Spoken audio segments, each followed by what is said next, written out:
रोचक हुआ चुनावी घमासान।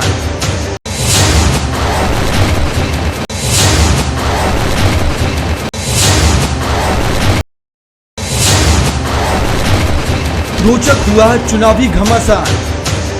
न्यूज़ पर हार्दिक स्वागत है। रोहिणी वार्ड, रोहिणी मेरा परिवार, वृक्ष जी हमारे बीच में है। आज कार्यालय का उद्घाटन हुआ है। इस कार्यालय के उद्घाटन के अवसर पर यहाँ जो भीड़ है, अभी आपने देखा कि लगातार संगत आती रही जाती रही। आइए सीधे बात करते हैं वृक्ष साहब से कि इस चुनाव को वो किस तरह से देख रहे हैं। इस संगत का रुझान इतना बड़ा है, हम बता नहीं सकते आपको। मेरा भाई विक्रम सिंह, छोटा भाई, 4 साल पहले सेवा की हम दोनों भाइयों ने। आज सिरसा जी ने ये बात बोली, शरीर दो हैं जान एक है, और दोनों भाइयों ने मिलके पहले भी सेवा की थी और अब भी सेवा करेंगे। रोहिणी की संगत में विश्वास है, उनको मालूम है कि इस दोनों भाइयों को जिता के लाएंगे।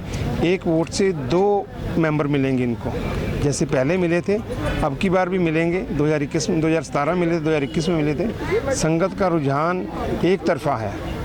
मैं समझता हूं कि जो बाकी कैंडिडेट होंगे वो हवा की तरह उड़ेंगे, उनकी जमानतें जब्त होंगी। ये हम नहीं कह रहे, ये संगत कह रही है, संगत का विश्वास है। विक्रम जी, आप लगातार मंचों पर दिखते हैं, हर जगह सिरसा जी के साथ नज़र आते हैं, कालका जी के साथ नज़र आते हैं। पिछले कई दिनों से एक सिरसा जी बोल रहे हैं कि धान के किसान आंदोलन के दौरान जो अंदर बंद हुए थे हमारे किसान भाई, तो वो निकाल तो लिए गए हैं, लेकिन उनके केसों का क्या पोजीशन है कि उनके पर से जो दाग है वो कैसे हटेगा?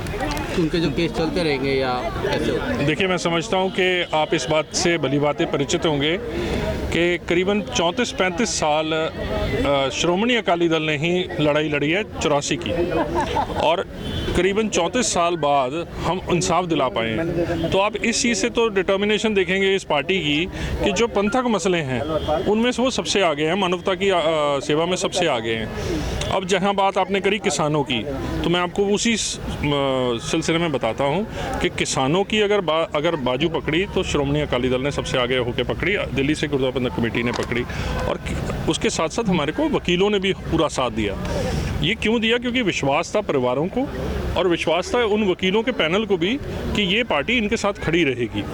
चाहे पॉलिटिकल कोई भी ऐसा मंच जो किसानों का हमने नहीं शेयर किया, लेकिन जब किसानों के ऊपर बात बनी और ऐसे लोगों पे बात बनी जो बेचारे बेकसूरे थे, जो उस समय मौजूद भी नहीं थे, कोई 80 साल का बुजुर्ग है, कोई अचार लेने गया हुआ है, कोई पहलवानी करने जा रहा है, उनको पकड़ के बंद किया गया किसानी मोर्चे में, और धारा 307 भी लगाई और हर तरह की राइटिंग की धारा लगाई। मतलब 20 एक धाराएँ थी। आप इस बात से अंदाज़ा लगाइए कि अगर हमने उनकी लड़ाई लड़ी है और 152 के 52 लोगों को हमने बाहर निकलवाया है, और ऐसे लोगों को भी लगवाया जो बहुत लाइमलाइट में थे, जैसे नवदीप कौर है या रंजीत सिंह है, तो उसके बावजूद उनको बाहर निकाला गया जब धारा 307 लगी हो। माफ़ करना, 6-6 महीने जमानत नहीं होती। तो जब किसी ग्राउंड पे हमने ये चीज़ ली है, लड़ाई लड़ी है, तो अगर हम 34 साल अपने हक की लड़ाई लड़ सकते हैं तो इसको क्यों नहीं लड़ेंगे? तो ये हमारी जिम्मेदारी है। चाहे हम दिल्ली से गुरुद्वारा प्रबंधक कमेटी की सेवा रहे तो हम वहाँ से सेवा करेंगे, नहीं तो श्रोमणी अकाली दल अपने ऊपर ये जिम्मेदारी लेगी कि जब तक इनके केस चलेंगे, जब तक ये खारिज नहीं होंगे। और मेरी यहाँ तक भी मानना है कि अगर किसानों का कहीं ना कहीं हल निकलता है तो सबसे पहली शर्त यही होगी कि इन केसों को खारिज किया जाए, तो वो बहुत बड़ी जीत होगी।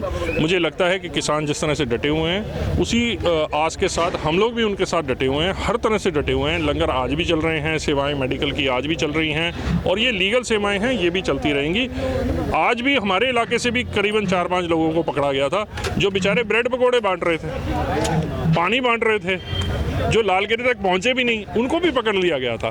तो यहाँ पर एक बात आती है कि धक्का किया गया सरकारों की तरफ से, डिस्करेजमेंट हो लोगों में, डर बैठे, वो चीज़ को हम उनके साथ खड़े हैं और उनके साथ खड़े रहेंगे। मेरे को लगता है कि यहाँ नीयत को मुराद वाली बात है कि नीयत साफ है तो मेरे ख्याल से 100% सेवा जो है संगत हमारे को दोबारा देगी, और हम उनके किसानों के लड़ते रहेंगे केसेस। रोचक हुआ चुनावी घमासान।